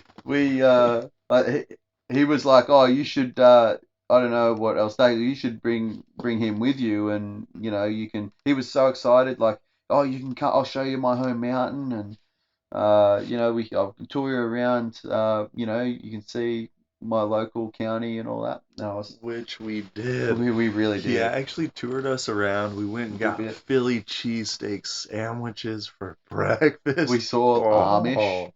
Yeah, randomly seeing Amish. Buggies and whatnot. That was actually kind of fun. So we went and boxed at the Rocky statue. Mm. We had a good time out there. It was a really good time.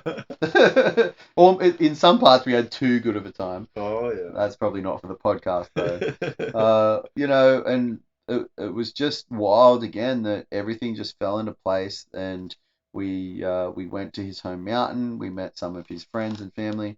Turned out being a really cool guy. We did a live stream from his basement and a workshop. Yeah. And got to know the guy a fair bit. He like drove us around, which was cool because at one point we weren't sure that he was actually going to pick us up from the airport. That's the thing, that there's always something that's like, but will this guy actually show up though? Like we've talked, but I don't know the guy. And it was the same. We had to just put faith in the fact that that these people are not weirdos, and that we're not going to be putting ourselves in danger or turn up and like there's no one there. Yeah. And then we've got to figure out like how to get to where we're going and like where are we going to stay, and we've got all our gear and everything. So flew like all the way across the state from Idaho, literally to the other side of the state in Pennsylvania. And we're like, well, hopefully he comes and picks us up because we don't know this guy, but we know him. We went to, we then went to Mount Snow in Vermont. Yeah, met up with the homie we keep talking about. We got to meet Jose. Oh yeah. Snowboard with him for his first day back on snow. It was he'd gone the whole season without snowboarding at that point, and it was like springtime then. Yup. It was crazy. Yup. But yeah, he drove from New York to Vermont, and we rode at Mount Snow, and then we happened to meet up with another YouTuber on that whole trip. Right, I think I said in my video that actually I haven't posted at the time of recording this, but that I would have been stoked to just go on the trip, and if the only YouTuber that I met was Ellstacker, then I was going to be wrapped. Yeah, but happens again somehow. We got to meet up with Casey and Dailyware at their home, or Casey's home mountain. Yeah, it was Casey's basically home mountain where like he learnt to snowboard. If that guy even has a home, he's everywhere. He's all over the place. Where is home? I know. Well, he did a lot of his like formative riding at Mount Snow. Let's say that. But and his story is amazing. If you guys if you want to listen to a podcast and you've never and you're interested, Casey Willax was on an episode of the Bombhole podcast, and that's an amazing. He's got just such an amazing story. He tells it so well. It's a really good interview by the guys on the Bombhole as well. So really recommend you guys checking that out if if you've got the time. And he actually touches a little bit on how he met us in that podcast, which is pretty cool. Yeah, so Chuck, he's in the States, right? And I'm like, dude, you came to visit me, and now I have to go visit you. And here we are, we're at Chuck's house. It actually happened. It actually happened. And as we sit here now, like, so where are we in terms of the trip? Because I don't know exactly when this video is going to go down, but more likely than not, you're probably going to be back stateside by the time this video drops, actually, and people are listening to it. I think so. So where are we at right now? Like we're in Newcastle, Australia. So what part of the trip? All the way at the end of the trip, actually. So sad. We've had so many crazy Australian experiences. Been here for so many days, almost the end of my 20-day trip. And we had way too much fun. Couldn't believe it. I'm looking at the notes. I think we've covered like so much of this, but I'm interested to dig into what's happened in the last kind of 3 weeks a little bit. So Ooh. let's start with your journey to Australia. Was rough. Flying on a plane for 26 hours and then meeting Chuck, and he's well rested and excited. And I'm like, yeah. And then we drove to his house, which is a fair ways away from his house. Airport to Chuck's house is a long drive.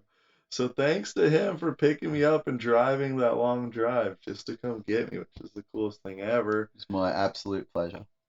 Dude, and yeah, it's all just because we like to watch YouTube and talk to each other on the internet that all of these random trips happened.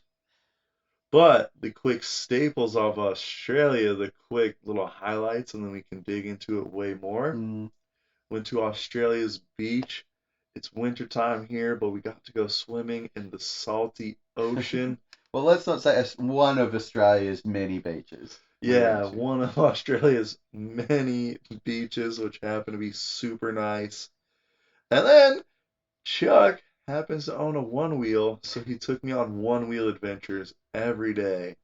And that was an absolute blast. We've been eating and experiencing all of Australia's food / culture. And then the thing we came to Australia for, snowboarding. Chuck got to go on vacation.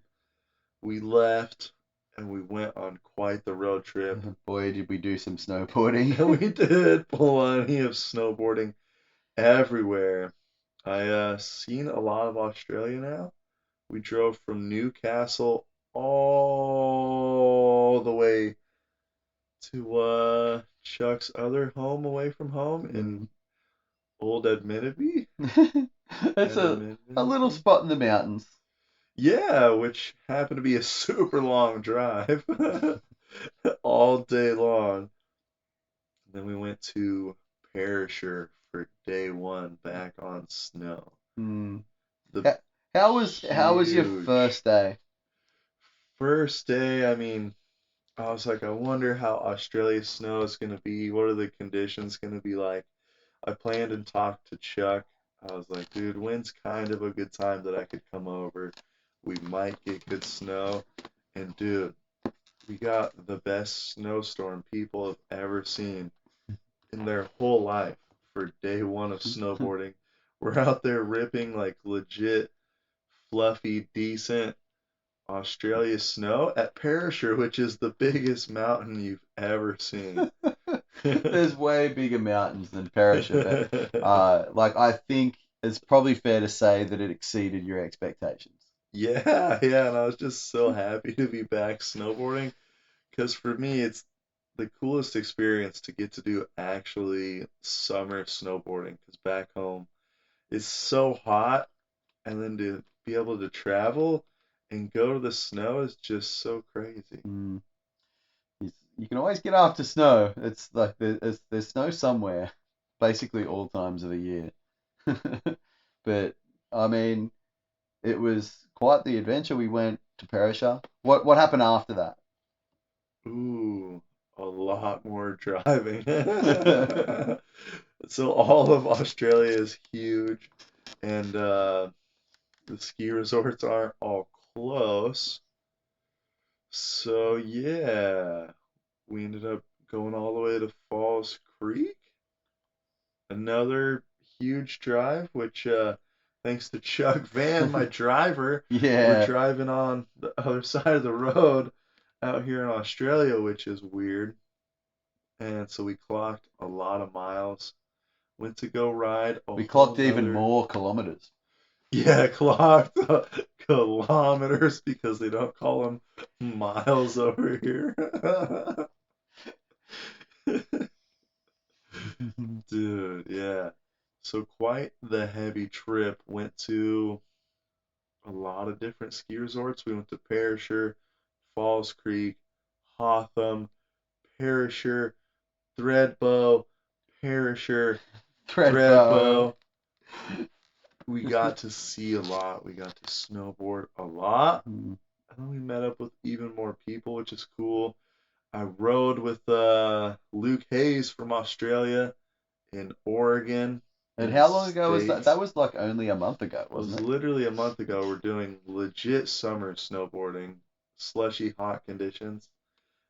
Come over here and we get to snowboard together at Falls Creek again in only a month. It was the coolest thing ever to get to see him in his like home natural habitat. Mm. Dude, it was such a cool experience for me, just kind of showing you around, even here in my hometown. So, I got to show Ellstacker a bunch of the sites around, and I don't live in a big city or anything. It's kind of a regional area. It's a really big regional area, but it was interesting for him to see. Uh, some of the parts of my life as well, but also just showing you around the resorts. Yeah, Chuck was my tour guide. I'm like, where are we going, Chuck? I have no idea where we are or where we're going. And he's like, strap in. I'm going to show you the whole mountain. And so I swear, for days, every day of snowboarding was different, and we never did the same run ever, every day. Pretty It much. was so weird. You're talking about like the snow conditions, and just for the people that are watching that aren't familiar, like Australia has not got the best reputation for good snow, and we're known for fairly icy conditions, and our mountains aren't. We don't have a great deal of altitude, or like high mountains, and our snow season is relatively short too, runs for only like 4 months. But when Ellstacker arrived and our first day on snow was like a powder day, uh, like in fact, all of the weather has been just crazy because up until when you got here, like even back in my hometown here, it has been raining like pretty much non-stop all year. The whole week Ellstacker is here. It's sunny, beautiful weather the We whole went to week. the beach. We went swimming. That was like kind of huge on my bucket list, and I'm like, this might suck. It's winter, freezing cold, but I want to like go swimming in Mm. Australia and have that experience. Mm. But somehow we got the best weather, Mhm. and it was nice. That was a particularly perfect day, and the reason I took you is there was no wind. The water temp was pretty good, and like it was a little chilly, but like we were still only wearing our swim shorts, and I think I was wearing like a rash shirt as well. Yeah, But we were in there. What was it like swimming in the ocean? That's like the first time you've swum in the ocean, yeah? pretty much the first time. It was, uh, I was nervous because Chuck like pre-warned me. He's like, dude, there's gonna be waves, and I'm like, yeah, sure, whatever. Yeah, waves, ocean. I get it, I get it. And then we saw the waves, and I was like, oh, dude, I don't know if I could go in there, because that's like actually waves, bro. Like they live on like a great surf country over here, and there was legit people out there surfing these like decent waves. I'm like, I don't know, man. We're just wading in. And you see me diving underneath all the waves. Yeah, Chuck's just out there like it's normal, and I'm like getting smashed by the waves. Like, this is really aggressive. And I went under the water and I was shocked. I couldn't believe that it was like weirdly salty. Like really salty. Because I normally go swimming and it's like fresh water, not salty. So, Mm. so strange to just get smashed by waves and get all worn out. And the sand was nice. My feet were just like no shoes, just nice, perfect sand. We'll just call out again the attention to the fact that we're not in a professional studio, and as we record this right now, our man Swanny Brews is preparing Swanny Brews. to depart. He's on his way. He's gonna be actually tomorrow on his way to the Philippines for a trip that he's got to have for work. So he's been snowboarding with us as well, which has been good. Yeah, so cool to ride with him because, like we said way earlier, we rode together in Japan, and I haven't seen or snowboarded with Swanny for like 2 years. So then we finally got to, and it's just so much fun to be hanging out and like snowboarding with everybody. But he's trying to get ready to depart, and where we are in the office is right near the door, and he's trying to like He's trying to be escape. like really quiet and kind of just sneak past us. So But with that said, though, he is in the DWCP. He finally earned his stripes, and there'll be a podcast with him sometime. we're planning on doing one probably when after he gets back from the Philippines. We'll sit down and do some kind of podcast and put it up on here. Swanny podcast. Yeah, we're pretty stoked. I'm looking forward to doing that one because Swanny often is like just comic relief. I find like all of the dumb, silly things that Swanny's doing and really like highlight them on on the videos usually. So it'd be good to sit down and have like a serious-ish conversation with him. Get to know him a little better will be cool. Mm. But Chuck wasn't kidding though. The best weather and the worst weather, but also the best weather. We were so Because not only did we get nice, warm, sunny day at the beach, we got the snowiest like less than a week day. later. At the mountain, which is like the worst weather. But for those who know, like the Australian conditions who have been here before, like it snowed like there was like a foot of snow in Jindabyne, and Jindabyne is the town like kind of at the base of the mountains in here in New South Wales, and it's it snows there maybe once or twice a season. And for there to be that much snow in Jindabyne, it was a big storm. I'd never seen it like that personally.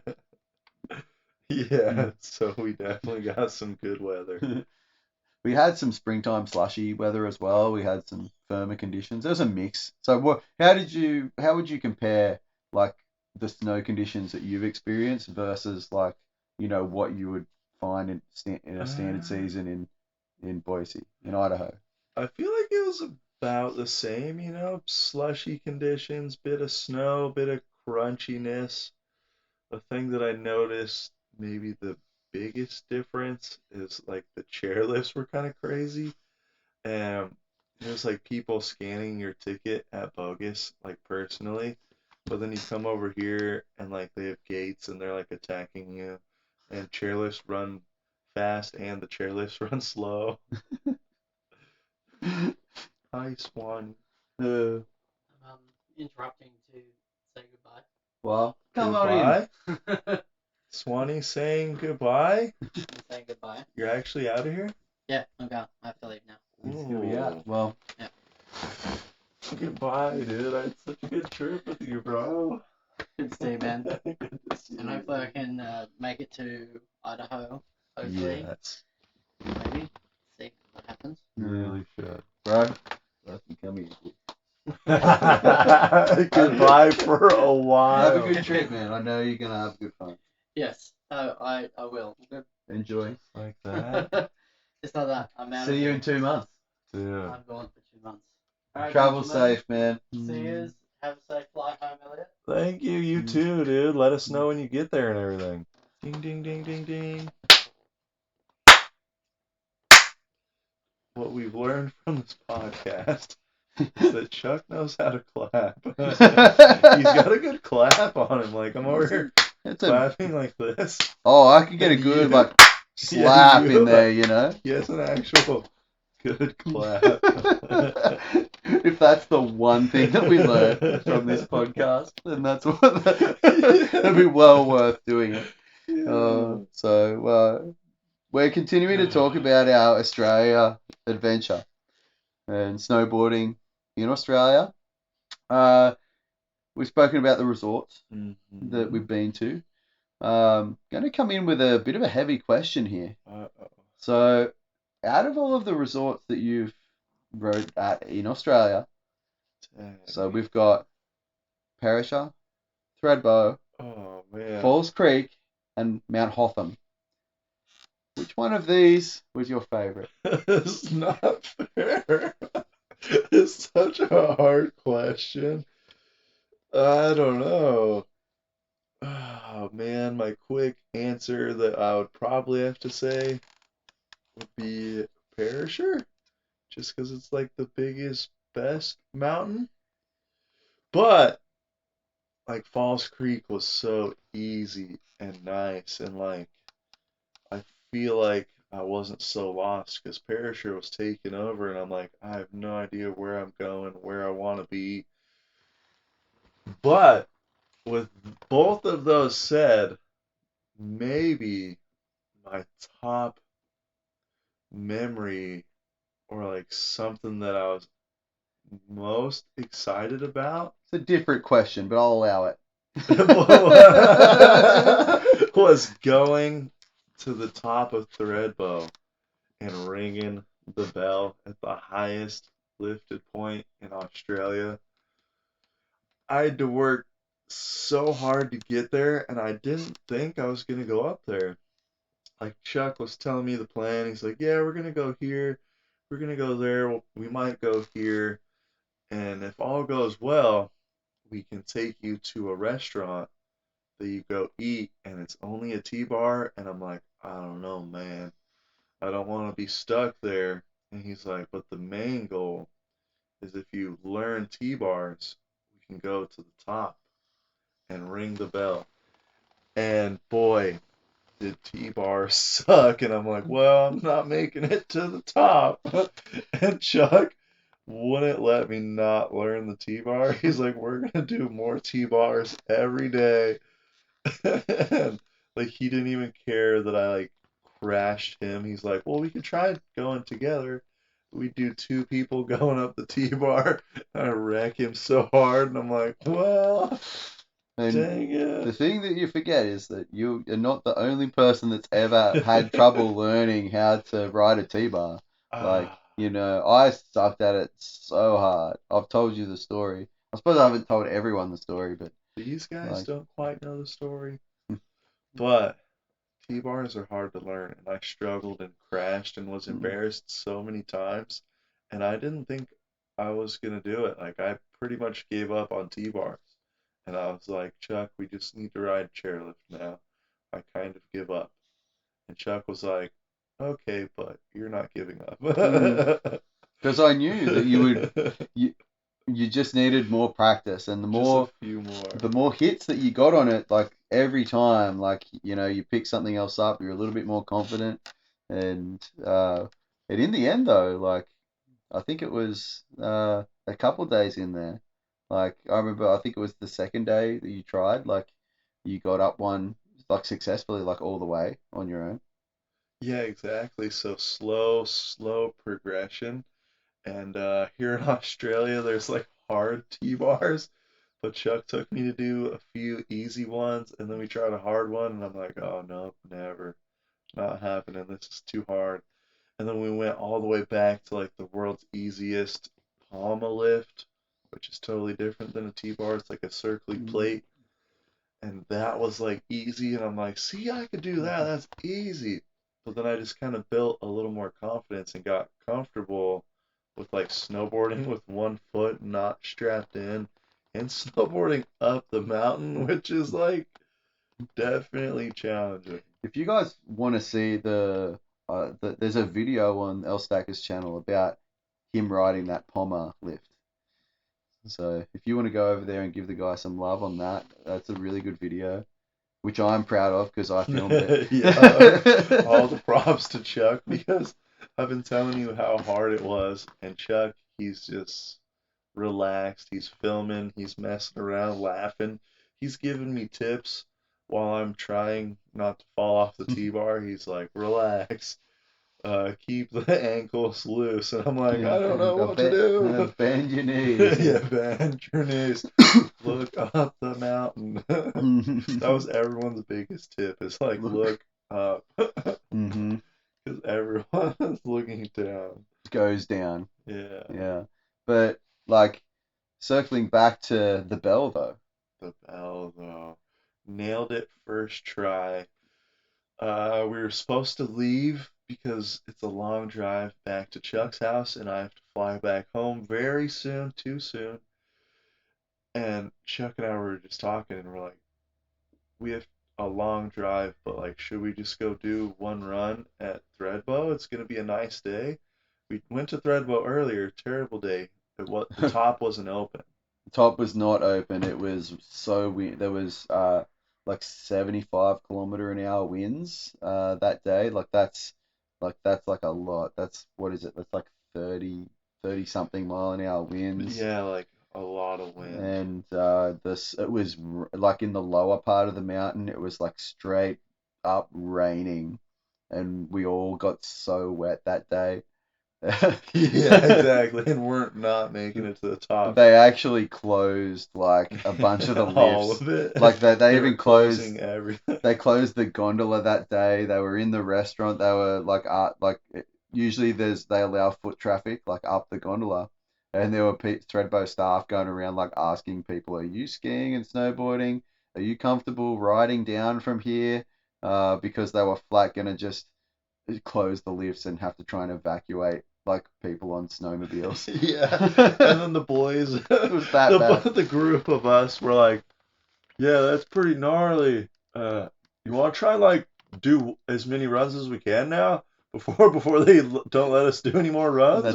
That's exactly like, what we did like, too. You just heard like it was so terrible, and we're like, "We should probably get back out there." That's what we took out of that. Yeah. But yeah, it was an awful day, and we saw that it was going to be LDOH.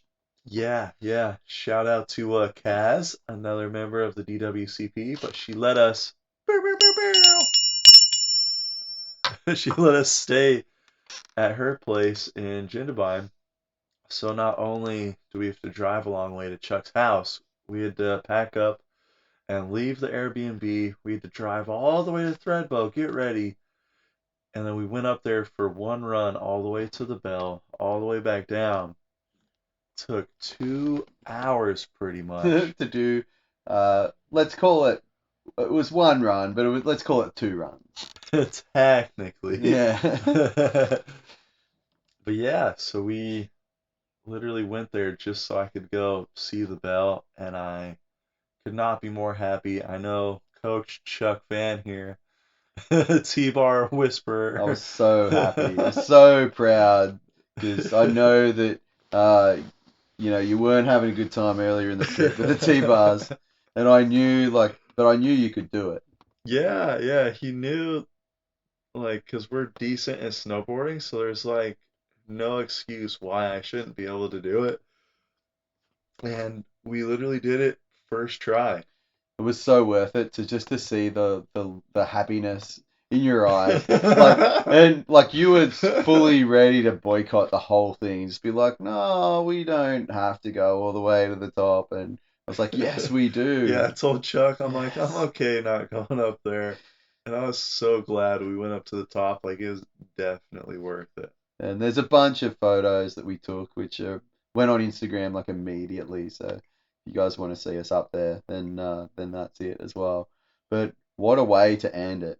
We had such good snowboarding. It was just the ultimate like culmination, I think. Yeah, exactly. The full round trip, and that was like our last day, our last run. And then we took our journey all the way back to here Yeah. to film this podcast and talk about it. Yeah, it's been an amazing trip. It's been so good to have you here. And not only that, I think we need to talk a little bit just about like just some of the people that we met along the way. We've mentioned a few like already. Missed a few more people, which is the cool thing about this that we're doing. Mm. We got to meet TY. Yeah. But Chuck might know him by a different name. I don't know. Yeah, so we're talking about Ty Gallo. He was a guy that kind of reached out when he knew that Ellstacker was here. Also a fan of Snowboard Pro Camp and just the YouTube part of our YouTube community, I guess, of snowboarding. He has a channel. He makes videos as well. I think it's just mostly just riding channels, but he's there under Ty Gallo. and we'll put a link to his stuff in the description below. But he came. We met up with him. He offered to to have dinner with us. We had dinner with him at a burrito spot in Jindabyne. Delicious. That was really nice. And we got to ride with him on his birthday. Yeah, he was so happy. And we had like the whole crew together. We took a whole picture of all of us at the mountain, and all of us were the same-ish skills, and we're just riding all around, just enjoying it together. A lot of fun. It is so much fun, and like such a great opportunity to get to meet TY and his lady. Yeah. We've already given him a little shout out, but Luke Hayes, who spent a bunch of time with us on this trip, has probably been one of like you and I's recent times, like one of our biggest supporters on YouTube. Like he comments on everything, he's in all the live streams, and he was so rapt just to be part of the trip. And not only just part of the trip, like he was sending. He was in the trip. He was the trip at some point. Yeah. He was doing some filming for us. He was just Took inspiring lots of us. pictures. What a guy. And he like followed us in his own car like all the way to Victoria. And that was a heavy send. But no, it was good to have Luke along. He was kind of inspiring. Like he just goes for everything. He appears to have no fear. And Exactly. He's such a good snowboarder, and Chuck and I are like, we should try that. yeah, it's good. We've had Swanny. He's come. He's gone. We met Swanny's brother a little bit. He wasn't on any of the videos, but he's recently and congratulations to him. He's got brand new baby boy, baby Tommy. We went to see him for a little bit, so he hasn't been on the videos, I think, since like the Japan trip. Yeah. But you can just picture him because he's exactly like Swanny. Yeah. No difference. We had Phil. Oh yeah, dude. We hung out with Phil. Had a whole Phil meat vlogs. He was nice enough to cook us up a roast, spit roast. Fire, beers, in the backyard, food, potatoes. Yum. Had a lot of food. Dude, and a huge accomplishment, something so cool and like crazy for Chuck. It happened for the first time. Chuck's famous now. Guy came up and he looked at Chuck. He's like, dude. This is up at Perisher, yeah? Yeah. I've seen your videos. You do YouTube? Are you that guy? And Chuck got recognized on the mountain. Yeah, literally. I thought if anyone was going to get recognized, it was going to be Ellstacker. Yeah. But no, this dude, like literally, we're strapping in at the top of the chair, and this guy, he just turns around. He's like, "Oh, you do YouTube videos?" Turns out that he was like searching a bunch of Perisher videos, and one of mine popped up as a suggested video. Yeah. And he's like, "Oh, that might be that guy." And his name was Luke, and he was actually a legendary guy, pretty good rider too, and we spent like a couple of days like riding with him, and shout out to Luke M, aka Luke number two, because we've got Luke Hayes, and then we've got Luke, I think Malberg was his name, and but we just called him Luke too. Which we felt weird about initially, but he was pretty cool with. Yeah. But yeah, we've always met some interesting characters like along the way. It's always fun. Just random chairlifts, like this guy, like Ellstacker, just talks to everyone on the mountain that's anywhere near him, and that's really fun to see. Yeah, and it's cool for me because I'm not Australian. And apparently I sound different and talk and use different words than all the Australian people over here.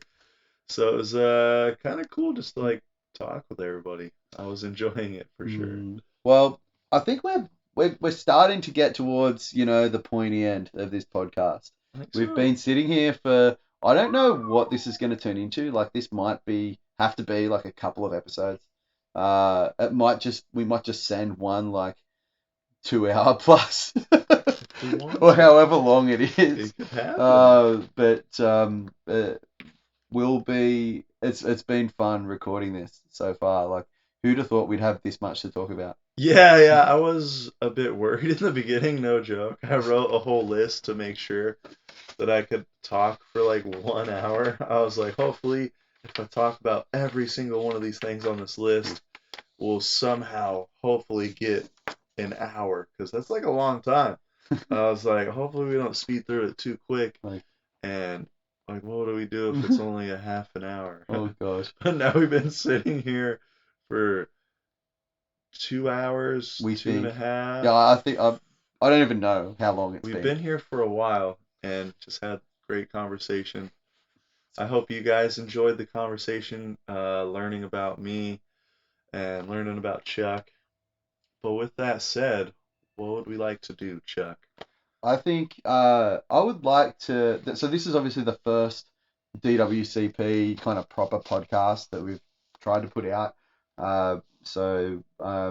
If you guys out there are watching this and you would like, we've got kind of plans to do more of these with different people. And if you would like to see more podcasts like this or hear more podcasts like this, then let us know by, giving the video a like, put some comments down below, tell us, if there's anything that we've missed or any questions that you have that we might put, or any ideas for, what you'd like to see in another podcast, then we'd love to hear that. Put that down below. We'd also probably like to issue a challenge as well. Like, Yes, we would. We kind of just sat down and just turned the cameras on and started rolling. I'm pretty sure there's some other members of the DWCP or other members of the community at large that I think could probably quite easily do the same thing, and we'd like to get to know you guys a bit more. So, but I want to call 2 people out specifically. Okay. So I'd like to see, could we see another podcast? Yeah. From Martin Walgren, the old man shredder himself, and his partner in crime, Robert Q. I reckon those 2 guys would make a really entertaining podcast. I would have to agree, but definitely challenging every member of the DWCP to do a podcast. We'd love to learn more about you guys and hear kind of how everyone got into weird YouTube / snowboarding. Totally. Yeah. So I guess all of our cameras are about to run out of battery. This camera, and this camera, and this camera. It really is 7%. Yeah. So again, thank you for listening and watching. If this is one big ass video, or even if it's just a segment, like a part 4 or whatever it is, we really appreciate you sticking along and listening to this point. And we're just 2 guys that really like snowboarding and that get really stoked on, people who make videos about it. We really hope to someday meet everyone in this community at some point. So we've been trying. We've met a couple people, and we want to plan more trips and definitely meet everyone, I'd say. Yeah, but for sure. So in any case, I guess we've already said it, but please like, subscribe, and we'll see you in another video. You're too far away. Or a podcast. Podcast. Peace out. Yeah.